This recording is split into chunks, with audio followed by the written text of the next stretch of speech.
Welcome back to my YouTube channel. তো বন্ধুরা, আজকে তোমাদের সাথে একটা সুন্দর ব্লগ শেয়ার করছি। আজকে আমার বর আমার মুখে একটু ফেসিয়াল করে দেবে। এই দেখো, এটা হচ্ছে এভরিউজের pure and light tan remover scrub. এটা দিয়ে আজকে আমি স্ক্রাব করব। তো এটা আমার বর মশাই করে দেবে, তোমাদেরকে সবটা ভিডিওতে শেয়ার করবো। এই দেখো, তোমরা কে কে এইটা ইউজ করো বলবে।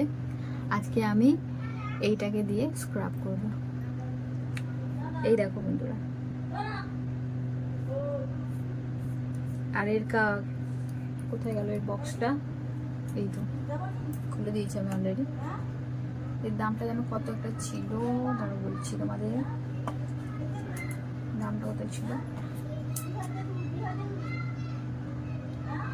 115 টাকা ছিল এটা। এর থেকে ছোট সাইজেরও পাওয়া যায় মার্কেটে অ্যাভেলেবেল। আর এমনি অনেকে কি করে পার্লার থেকে ছোট ছোট পাতাও এনে ব্যবহার করে, ছোট ছোট যেরকম শ্যাম্পুর পাতার মতন, ছোট ছোট শ্যাম্পুর পাতার মতনও ব্যবহার করে অনেকে। তো বন্ধুরা, আজকে আমি এটা ইউজ করছি, এটা স্ক্রাব করব। তো আমার বর কীভাবে আমার মুখে স্ক্রাব করেছে তোমরা দেখো। আর চলো ব্লগটা কন্টিনিউ করতে থাকি, প্লিজ পাশে থেকো।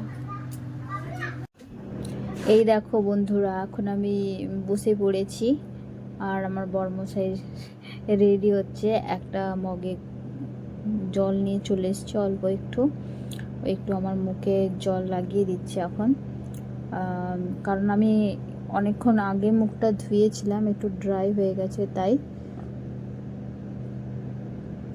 ও এখন হেয়ার ব্যান্ড লাগানোর চেষ্টা করছিল, বাট আমার কানে ঢুকিয়ে দিচ্ছিল। আমি বললাম থাক থাক, আমি নিজেই লাগিয়ে নেবো। এরপর দেখো নিজেই ভালোভাবে লাগিয়ে নিলাম, চুলটাকে গুটিয়ে নিলাম, নাহলে মুখে চোখে লেগে যাবে যেহেতু। এরপর আমি বসে পড়লাম। আর সেদিনকে না একটু বেশি ঘুমিয়ে গেছিলাম, এই জন্য আমার চোখ মুখ কিরম ফোলা ফোলা লাগছিল। আর একদিন যেদিনকে বেশি ঘুমিয়ে নিই না, সেদিনকে আমার মাথা ব্যথা কাজ করে না। আজকে এরকমই অবস্থা হয়েছে আমার, তাই একটু বসে বসে কেমন যেন একটু অন্যরকম লাগছিল নিজেকে। তারপরে তো বড়মশাই বললো আজকে একটু মুখে স্ক্রাব করে দেবে, তাই একটু খুশি হয়ে গেলাম। এই দেখো এখন বসে পড়েছে আর মুখে ও লাগিয়ে দিচ্ছে ক্রিমটা। খুব ধীরে ধীরে লাগাচ্ছে। এবার পুরো লাগানোর পরে ও আস্তে আস্তে এটাকে মিক্স করবে। আর এর আগে কিন্তু আমি অনেকবার করেছি, একা একাই করেছি। আজকেও বাড়িতে আছে, তাই ও বললো যে আমি করে দেবো, আর চলো, তাই ও করে দিচ্ছে। না হলে আমি প্রায় সময় একা একাই করি। এর মানে এটা না যে ওই সব সময় আমায় করে দেয়। আজকেও নিজে থেকে করতে চাইলো, তাই করছে। মাঝে মাঝে ওরও আমি করে দিই, ও আমাকে করে দেয়, আমি ওকে এইভাবে স্ক্রাব করে দিয়ে থাকি। নিজে থেকে করলে যতটা না আরাম লাগে, অন্য কেউ করে দিলে না এর থেকে একটু বেশি আরাম লাগে। আর বলবো কি বন্ধুরা, এটা করা মাঝে সাঝে ভালো। অনেকে এটা এই স্ক্রাবারটাও ইউজ করে, অনেক অন্যান্য রকমের স্ক্রাবার আছে সেগুলোও ইউজ করে। এতে কোনো যায় আসে না, যার যেটা পছন্দ সে সেটাই ইউজ করতে পারে। মোটামুটি নিজের সব মেয়েরাই নিজেদের রূপচর্চা করে কম বেশি, কেউ কেউ একটু কম করে, কেউ কেউ একটু বেশি করে।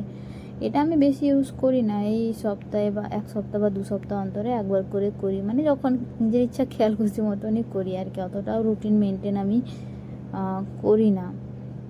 তো তোমরা কে কে এইভাবে স্ক্রাব করো, মানে এইভাবে রুটিন ওয়াইজ করো কি আমার মতন এইভাবে যখন ইচ্ছা খেয়াল খুশি করো, কমেন্টে জানিয়ে দিও।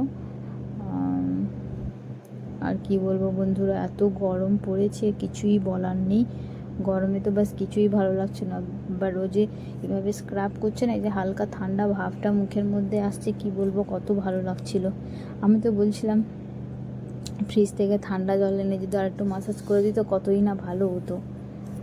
আর কি জানো তো, সংসারে যতই তুমি ব্যস্ত থাকো না কেন, যতই কাজ থাকে না কেন, তুমি যদি মাঝে মধ্যে নিজেকে যদি নিজের মতন করে যদি ভালো না রাখো, মানে নিজের দিকটা যদি একটু খেয়াল না রাখো, তখন দেখবে নিজের প্রতি একটা একঘেয়েমি তৈরি হয়ে যায়, আর কিছুই ভালো লাগে না, কিছুই করতে ভালো লাগে না। তাই সংসারে যতই কাজ থাকুক না কেন, সারাদিনে যতই ব্যস্ততা থাকুক না কেন, মাঝে সাঝে একটু নিজের প্রতি সময় দিতে হয়, নিজের মানুষগুলোকে সময় দিতে হয়।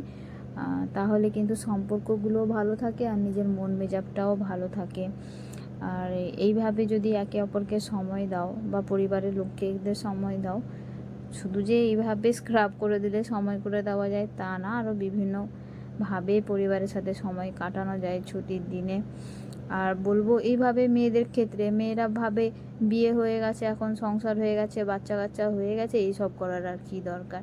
তবুও নিজের ভগবান একটা নিজস্ব রূপ দিয়েছেন, সেই রূপটাকে আমরা বলছি না যে একদম এই সিনেমার হিরোইনদের মতন একদম চকচকে করে তুলতে হবে, তাও আমাদের তো একটা দরকার না, এই যে মুখমণ্ডলটাকে একটু সুন্দরভাবে ফুটিয়ে তোলা, একটু পরিষ্কার পরিচ্ছন্ন রাখা, এটা তো আমাদের কর্তব্য। নিজের শরীরের যত্ন নেওয়াটাও তো দরকার না, মাঝে সাঝে এগুলো একটু নিতে হয়, তবে গিয়ে না নিজেকে ভালো লাগে, নিজেকেও একটু ফ্রেশ লাগে সবসময়। আর আমার তো খুবই ভালো লাগে এইগুলো, তোমাদেরকেও বলবো মাঝে মাঝে একটু নিজেকে সময় দাও। এইভাবে সবাইকে যে এই স্ক্রাবটা ব্যবহার করতে হবে তার কোনো কথা নয়, তোমাদের যেটা পছন্দ তোমরা সেটাই ইউজ করতে পারো।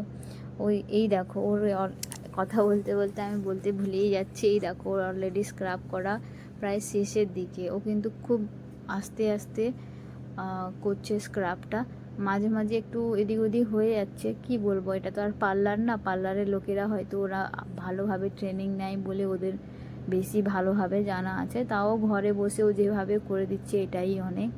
আমার দেখো স্ক্রাব করা হয়ে গেছে, আর স্ক্রাব করা হয়ে গেছে, ও এখন হাত ধুয়ে নিচ্ছে, আর আমি কিছুক্ষণ এটাকে মুখে রাখবো 2-3 মিনিটের মতন, তারপরে আমি এটাকে মুখ ধুয়ে তোমাদেরকে দেখাবো। আর আমি জানি না কতটা আমাকে ফ্রেশ দেখাবে, বাট আমি নিজের স্যাটিসফ্যাকশানের জন্যই লাগিয়েছি। আর এইটুকু তো বলতে পারবো যে হ্যাঁ, আমার নিজের শরীর আর মুখের যত্ন আমি নিচ্ছি, এইটা তো আমি নিজের মনের মধ্যে রাখতে পারবো। আর নিজে অপরিষ্কার থাকলে না কোনো কিছুই ভালো লাগে না। আমি তো এখন মুখ ধুয়ে চলে আসলাম, এই দেখো নিজেই আয়নাতে মুখ দেখছি। আমি তো জানি না বন্ধুরা কতটা আমাকে ফ্রেশ লাগছে, আমি জানি না তোমরা ঠিক কমেন্টে কি বলবে, আমাকে ফ্রেশ লাগছে কি আগের মতোই লাগছে আমি বলতে পারবো না। সে যাই হোক বন্ধুরা, আমার কাছে তো এটা খুব স্যাটিসফ্যাকশান মনে হলো, খুবই ভালো লেগেছে। আর বন্ধুরা বলবো, আমি তো ইউটিউবে একদমই নতুন, কিভাবে ভিডিও বানাতে হয়, কিভাবে এডিট করতে হয়, আমার কাছে সব কিছুই অজানা, তাও আমি চেষ্টা করছি তোমাদের সাথে ভালো ভালো ভিডিও শেয়ার করার জন্য, ভিডিওর নতুনত্ব কিছু আনার জন্য। তো বন্ধুরা আশা করছি তোমরা আমার পাশে থাকবে, আমায় সাপোর্ট করবে, এইভাবে আমি এগিয়ে যেতে চাই তোমাদের ভালোবাসা পেতে। প্লিজ তোমরা আমায় খুব সাপোর্ট করো, আমার সাথে থেকো। আর আমার ভিডিওটি যদি একটুকুও ভালো লেগে থাকে প্লিজ লাইক শেয়ার কমেন্ট করে দিও। আর বন্ধুরা এইভাবে আমার পাশে থেকো।